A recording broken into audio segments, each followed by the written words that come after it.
Hello दोस्तों, तो कैसे हैं आप सब। उम्मीद है आप सब बढ़िया होंगे। स्वागत है आपका मेरे चैनल anime.io पर। आज हम स्टार्ट करने जा रहे हैं एक बहुत ही कमाल की सीरीज़ जिसका नाम है सोलो लेवलिंग। तो शुरू करते हैं सोलो लेवलिंग की एपिसोड नंबर 1 के साथ।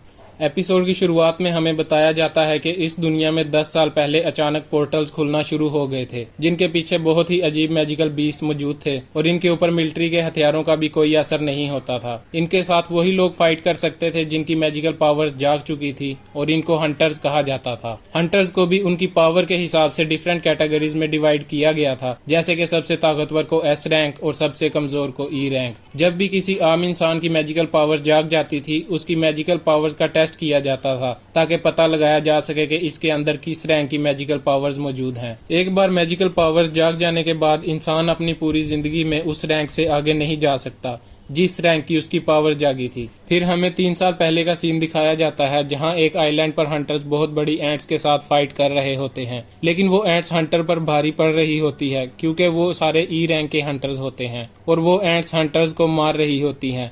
तभी वहां पर 3 एस रैंक के हंटर्स आ जाते हैं और बड़ी आसानी से एंट्स को मार देते हैं। इन 3 हंटर्स में से एक हीलर होता है जो कि जख्मी हंटर्स को हील करना शुरू कर देता है, जिसका नाम बुयुंगू होता है। तभी वहां पर एक व्हाइट एंट आ जाती है, तो लाल बालों वाला हंटर दूसरे हंटर को कहता है कि तैयार हो जाओ, और वो दोनों मिलकर उस एंट को मार देते हैं। उस एंट को मारते ही वहां पर बहुत ज्यादा व्हाइट एंट्स आ जाती हैं, तो लाल बालों वाला हंटर उन्हें देखकर कहता है अब आएगा मजा। फिर वो दोनों हंटर अपनी फुल पावर रिलीज करके उनसे फाइट करना स्टार्ट कर देते हैं। तभी सीन शिफ्ट होता है और हमें शहर का सीन दिखाया जाता है। यहाँ पर भी एंट्स ने हमला किया होता है, लेकिन यहाँ पर कमांडर जोई मौजूद होते हैं जो कि अपनी फायर पावर से हमला करके सारी रेड एंट्स को मार देते हैं, लेकिन व्हाइट एंट्स उनके हमले से बच जाती हैं। फिर कमांडर जोई अपने हंटर साथियों से कहते हैं कि इन पर हमला करो और वहां पर फाइट स्टार्ट हो जाती है। फिर सीन दोबारा शिफ्ट होकर प्रेजेंट टाइम में आ जाता है, जहां हमें दिखाया जाता है कि एक कंस्ट्रक्शन साइट पर एक पोर्टल ओपन हुआ है जिसे डंजन कहते हैं। डंजन के अंदर जाने के लिए वहां पर हंटर्स इकट्ठा होना शुरू हो गए हैं। वहां पर एक पर्सन को दिखाते हैं जिसका नाम मिस्टर किम है, जो वहां खड़ा अपनी कॉफी एंजॉय कर रहा होता है। तभी उसको एक दूसरा पर्सन आवाज लगाता है, हे मिस्टर किम। मिस्टर किम उसकी तरफ देखते हैं और कहते हैं, अरे पार्क, ये तो तुम हो। तभी वहां पर खड़े हुए लोग कहते हैं, अरे ये तो जिनवू है ना। वहां पर खड़े और भी लोग उसे उसका हालचाल पूछने लग जाते हैं। तभी मिस्टर किम भी बोलते हैं, जिनवू तुम खाना खाकर आए हो ना। तो जिनवू कहता है, हाँ मैं पेट भर खाना खा के आया हूँ।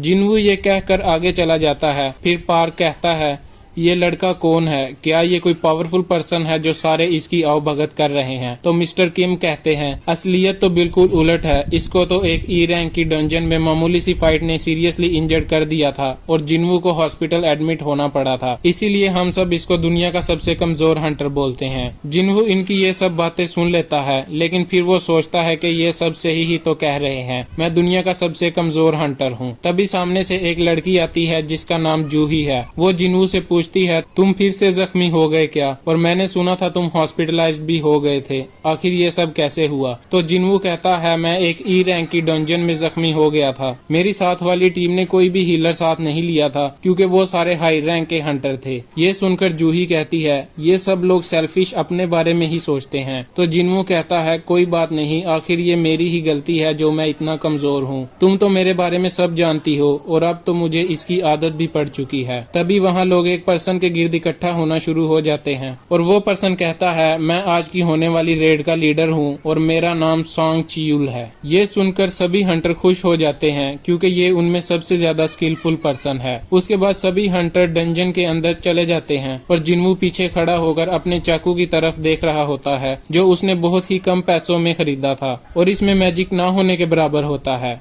फिर जिनवू सोचता है, कुछ होना कुछ ना होने से बेहतर है, और फिर वो भी डंजन के अंदर चला जाता है। और फिर सीन शिफ्ट होता है और हमें हंटर्स एसोसिएशन के प्रेसिडेंट को दिखाया जाता है, जो कि गवर्नमेंट के साथ एक मीटिंग करके आया था। असल में मॉन्स्टर्स को मारने से मैजिक स्टोन्स मिलते हैं और गवर्नमेंट चाहती है कि ये मैजिक स्टोन्स उनको दे दिए जाएं, लेकिन हंटर्स इनको बेचकर ही अपना गुजारा करते हैं। यहाँ जिनवू एक मॉन्स्टर को मारकर एक मैजिक स्टोन हासिल कर लेता है। तभी एक दूसरा मॉन्स्टर जिनवू पर हमला कर देता है, लेकिन जिनवू उसे उसे ब्लॉक करने की कोशिश करता है, पर उसका चाकू कमजोर होने की वजह से टूट जाता है और मॉन्स्टर अपनी तलवार सीधा जिन्वू के पेट में घुसा देता है। तभी पार्क मॉन्स्टर को मार देता है और जिन्वू को बचा लेता है। फिर जिन्वू बहुत ज्यादा जख्मी हो जाता है और जूही उसको हील करना शुरू कर देती है। जिन्वू देखता है कि हंटर्स सभी बड़े मॉन्स्टर को मार रहे होते हैं। बड़े मॉन्स्टर्स को मारने से बड़े मैजिक स्टोन्स मिलते हैं, जिनको बेचकर वो ज्यादा पावरफुल वेपन्स बना सकते हैं। जूही जिन्वू को हील करते हुए कहती है, आखिर तुम हंटर बने ही क्यों? पर जिन्वू उसका कोई जवाब नहीं देता और खामोश रहता है। बाकी हंटर्स तमाम मॉन्स्टर्स को मार देते हैं, लेकिन वो कहते हैं इस बार की रेड में बहुत कम मैजिक स्टोन्स मिले हैं। तभी पीछे से एक हंटर आवाज लगाता है, ये देखो यहाँ तो एक और गुफा है, ये तो डबल डंजन की तरह है जो कि हमने प्राचीन कहानियों में सुना है। तो वो ये डिसाइड करने के लिए वोटिंग करते हैं कि इस गुफा के अंदर जाना चाहिए कि नहीं। उनमें से आधे लोग कहते हैं हाँ और आधे नहीं। अभी तक जिन्वू ने अपना वोट नहीं डाला था, इसका मतलब अब ये सिर्फ जिन्वू पर ही है कि वो सब अंदर जाएंगे या नहीं। जिन्वू सोचता है कि उसके डैड बहुत देर से लापता है और वो अपने घर में कमाने वाला अकेला ही है। उसको अपनी माँ के इलाज और बहन की पढ़ाई के लिए बहुत ज्यादा पैसों की जरूरत पड़ेगी, इसलिए वो भी रेड करने का बोल देता है। हंटर्स को भर्ती होने से पहले अपनी मैजिक पावर्स का टेस्ट कराना होता है। उनकी पावर्स के अकॉर्डिंग ही उनको हंटर्स का रोल दिया जाता है। फिर डिफरेंट कंपनीज हंटर्स को हायर करती हैं। इन कंपनीज को गिल्ड्स कहते हैं। मिस्टर जोई भी एक गिल्ड के मास्टर हैं और वो अपने आदमी को कहता है कि पावर देखकर ही हंटर्स को हायर करना, चाहे उनकी एज या जेंडर कोई भी हो। इनकी गिल्ड में चाहीन नाम की एक फीमेल हंटर भी होती है जो कि बहुत ही ज्यादा टैलेंटेड होती है। इसके बाद हम देखते हैं कि दो चोर एक लड़की से पर्स चुराकर भाग रहे होते हैं, लेकिन अचानक उनके सामने एक लड़की आ जाती है जो कोई और नहीं बल्कि चाहीन होती है। चाहीन छलांग लगाकर चोरों से पर्स छीन लेती है और उनका एक्सीडेंट हो जाता है। चाहीन बहुत फेमस होती है और उसको देखकर लोग इर्द गिर्द जमा होने लगते हैं। ये देखकर चाहीन जरा शर्मा जाती है और जल्दी से उछलकर बिल्डिंग के ऊपर से होती हुई चली जाती है। यहाँ जूही जिन्वू की डांट लगा रही होती है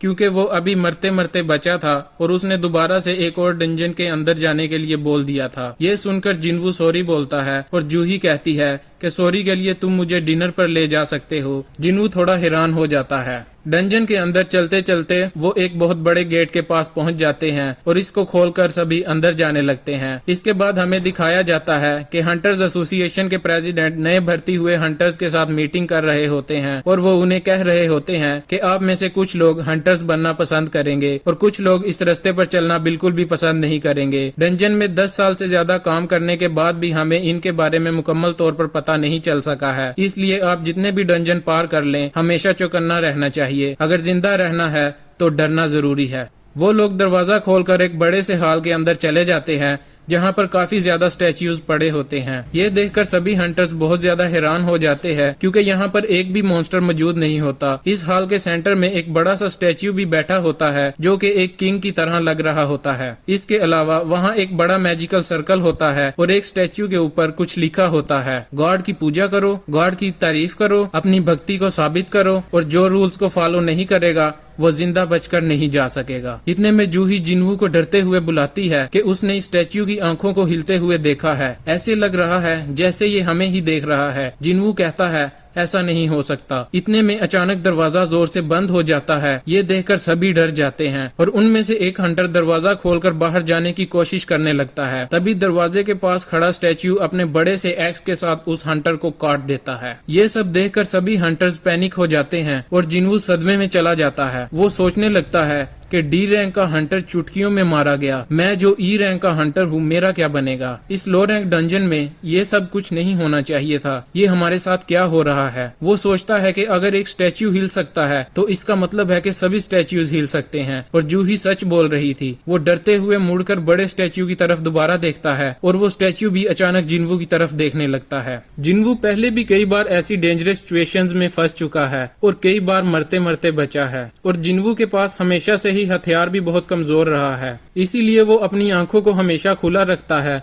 और हर चीज को बहुत बारीकी से ऑब्जर्व करता है। शायद इसीलिए जब उसने देखा कि स्टैच्यू की आंखें चमक रही हैं, तो उसने अपनी टीम को बोला कि नीचे झुक जाओ। तभी स्टैच्यू की आंखों से आग निकलने लगी। जिन्वू की वजह से सारे लोग बच गए, लेकिन एक हंटर वहीं पर जलकर राख हो गया। ये सब कुछ देखकर सभी बचे हुए लोगों की हवा निकल जाती है और वो डर के मारे सब बौखलाने लगते हैं और सोचने लगते हैं कि अब वो यहाँ नहीं बच सकते, सब के सब मारे जाएंगे। आज के एपिसोड का यहाँ अंत होता है। अगर आपको वीडियो पसंद आई हो तो कृपया लाइक करें, अपने दोस्तों के साथ शेयर करें और हमारे चैनल anime.io को सब्सक्राइब करें ताकि आपको अगले एपिसोड्स की अपडेट मिलती रहे। अगले एपिसोड में हम देखेंगे कि जिनवू और उसकी टीम को इस खतरनाक डंजन से निकलने का कोई रास्ता मिलता है या नहीं। Stay tuned for more exciting episodes of Solo Leveling. See you soon. Bye.